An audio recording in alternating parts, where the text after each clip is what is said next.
ভারতীয় উপমহাদেশের ইতিহাসে এমন কিছু মানুষ আছেন যাদের প্রভাব শতাব্দীর পর শতাব্দী ধরে মানুষের মনে একই রকম থেকে যায়। আজ আমরা তেমনই একজন অত্যন্ত শ্রদ্ধেয় সুফি সাধক শেখ খাজা সৈয়দ মোহাম্মদ নিজামুদ্দিন আউলিয়াকে নিয়ে আলোচনা করব। মানুষ ভালোবেসে তাকে সুলতানুল মাশায়েক সাধকদের সম্রাট আর মাহবুবে এলাহি অর্থাৎ আল্লাহর প্রিয় নামেও ডাকেন। হ্যাঁ, খুবই পরিচিত এবং সম্মানিত নাম। আমাদের এই আলোচনার জন্য আমরা মূলত উইকিপিডিয়ার একটা নিবন্ধ থেকে পাওয়া তথ্যের উপর নির্ভর করছি। আমাদের লক্ষ্য থাকবে এই তথ্যের আলোকে নিজামুদ্দিন আউলিয়ার জীবন, তার যে মূল শিক্ষা আর তার দীর্ঘস্থায়ী উত্তরাধিকারের সবচেয়ে জরুরি দিকগুলো তুলে ধরা, একটা গভীর অনুসন্ধানের মতো আর কি। ঠিক, চলুন শুরু করা যাক। আচ্ছা, তাহলে শুরু করা যাক একেবারে গোড়া থেকে। তার জন্ম তো সেই ১৩ শতকে, তাই না? ১২৩৮ খ্রিস্টাব্দে বদায়ুন শহরে, যা তখন দিল্লি সালতানাতের অংশ ছিল। হ্যাঁ, বদায়ুন। খুব অল্প বয়সে, ধরুন মাত্র ৫ বছর বয়সে তিনি তার বাবাকে হারান। এরপর তার মা বিবি জুলেখা তাকে নিয়ে চলে আসেন দিল্লিতে। তখনকার ভারতের প্রাণকেন্দ্র ছিল দিল্লি। ভাবলে একটু অবাক লাগে, তাই না? এত কম বয়সে বাবাকে হারিয়ে নতুন শহরে জীবন শুরু করা। ঠিক, আর এই দিল্লি আসাটাই বোধহয় তার জীবনের একটা টার্নিং পয়েন্ট ছিল। এখানেই তার আধ্যাত্মিক চেতনার আসল বিকাশটা শুরু হয়। বিশেষ করে তার গুরু ফরিদুদ্দিন গঞ্জেশকর, যাকে আমরা বাবা ফরিদ নামে বেশি চিনি, তার সঙ্গে যোগাযোগের বিষয়টা খুব ইন্টারেস্টিং। হ্যাঁ, বাবা ফরিদের কথা তো শুনেছি। কিভাবে যোগাযোগ হলো? জানা যায় নিজামুদ্দিন আউলিয়ার বয়স যখন খুবই কম, ধরুন ১২ কি ১৩, তখনই তিনি প্রথম বাবা ফরিদের কথা শোনেন। আর শুধু নাম শুনেই, শুধু নামটা শুনেই তার মনে এমন একটা গভীর টান, এমন শ্রদ্ধার ভালোবাসা তৈরি হয়, যা এর আগে বা পরে অন্য কোনো সুফি সাধকের নাম শুনে বা দেখা করেও তার হয়নি। এটা সত্যি অসাধারণ একটা ব্যাপার। সত্যি, মাত্র ১২-১৩ বছর বয়সে এমন গভীর উপলব্ধি, শুধু নাম শুনেই। হ্যাঁ, শুধু নাম শুনেই এমন আপটেক সংযোগ। এই টানটাই তাকে স্থির থাকতে দেয়নি। প্রায় ২০ বছর বয়সে যখন তার সাধারণ পড়াশোনা শেষ হল, তিনি সোজা চলে যান বাবা ফরিদের কাছে, তৎকালীন আজোধানে, আজকের পাকিস্তানের পাকপাত্তান শরীফে। ও, তাহলে পাকপাত্তানে গেলেন তিনি? হ্যাঁ, সেখানে গিয়েই তিনি আনুষ্ঠানিকভাবে বাবা ফরিদের শিষ্যত্ব গ্রহণ করেন। শুধু তাই নয়, তার নিষ্ঠা এতটাই গভীর ছিল যে তিনি প্রতি বছর রমজান মাসে নিয়ম করে আজোধানে যেতেন, গুরুর কাছে। প্রতি বছর রমজান মাসে? হ্যাঁ, গুরুর সান্নিধ্যে সময় কাটানোর জন্য। আর তৃতীয়বার যখন তিনি সেখানে যান, বাবা ফরিদ তার এই তরুণ শিষ্যের মধ্যে ভবিষ্যতের আলো দেখতে পান। তিনি নিজামুদ্দিন আউলিয়াকে তার খলিফা, আধ্যাত্মিক উত্তরসূরি হিসেবে মনোনীত করেন। মাত্র তৃতীয় সাক্ষাতেই? তার বাবা ফরিদ তার মধ্যে বিশেষ কিছু দেখেছিলেন। অবশ্যই, এটা একটা বিশাল দায়িত্ব আর সম্মান ছিল।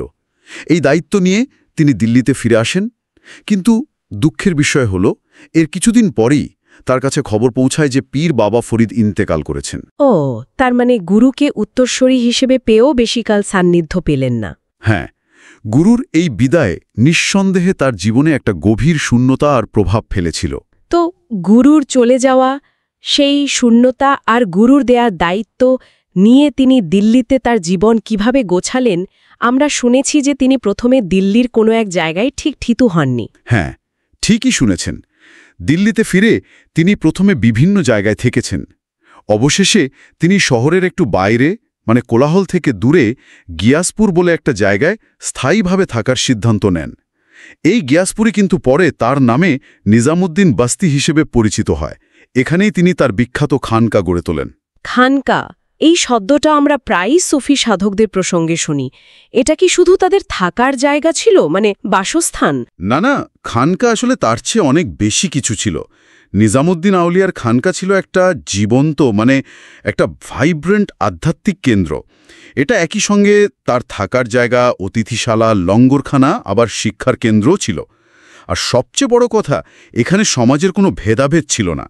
ধনী, গরিব, হিন্দু, মুসলিম, উঁচু জাত, নিচু জাত, সবার জন্য দরজা খোলা। সবার জন্য? হ্যাঁ, একদম সবার জন্য।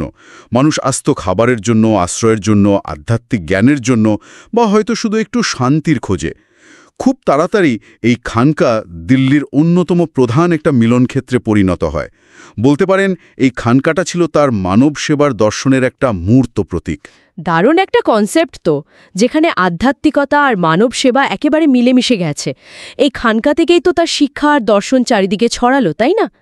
তার মূল দর্শনটা ঠিক কী ছিল, যদি একটু সহজ করে বলেন। তার দর্শনের একেবারে কেন্দ্রে ছিল ইশক, মানে প্রেম, স্রষ্টার প্রতি নিঃশর্ত প্রেম।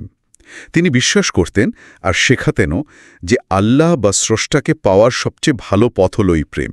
আর এই যে ঐশ্বরিক প্রেম, এটাই স্বাভাবিকভাবে মানুষের মনে মানবতার প্রতি, মানে সৃষ্টির প্রতি ভালোবাসা জাগিয়ে তোলে। তাই তার কাছে ধর্ম মানে শুধু কিছু আচার অনুষ্ঠান ছিল না, বরং সেটা ছিল হৃদয়ের গভীরতম অনুভূতি। আর সেই অনুভূতিটাই প্রকাশ পেত সেবার মাধ্যমে। বাহ, খুব সুন্দর ভাবনা। তিনি যে সুফি ধারার অনুসারী ছিলেন সেটা হলো চিশতিয়া তরিকা।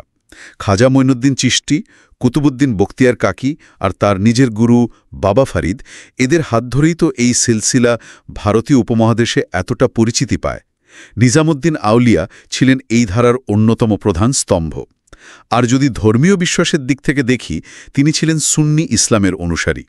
আইনগত ব্যাখ্যায় হানাফি মাযহাব মেনে চলতেন, যেটা সুন্নি ইসলামের 4টে প্রধান ধারার একটা। আর ধর্মতাত্ত্বিক বিশ্বাসে তিনি ছিলেন মাতুরিদি মতাদর্শী। এটা হলো আকিদা বা বিশ্বাসের একটা নির্দিষ্ট ব্যাখ্যা। আচ্ছা, তার প্রভাব ঠিক কতটা গভীর ছিল সাধারণ মানুষের ওপর? এর কি কোনো সমসাময়িক, মানে তখনকার সময়ের কোনো বিবরণ পাওয়া যায়? হ্যাঁ, পাওয়া যায়। 14 শতকের বিখ্যাত ঐতিহাসিক জিয়াউদ্দিন বারানী তার লেখায় এর উল্লেখ করেছেন। বারানীর পর্যবেক্ষণ অনুযায়ী নিজামুদ্দিন আউলিয়ার প্রভাবে দিল্লির মুসলিম সমাজ এতটাই প্রভাবিত হয়েছিল যে বহু মানুষ নাকি জাগতিক বা পার্থিব বিষয়ের প্রতি আকর্ষণ হারিয়ে ফেলেছিল। তাই নাকি?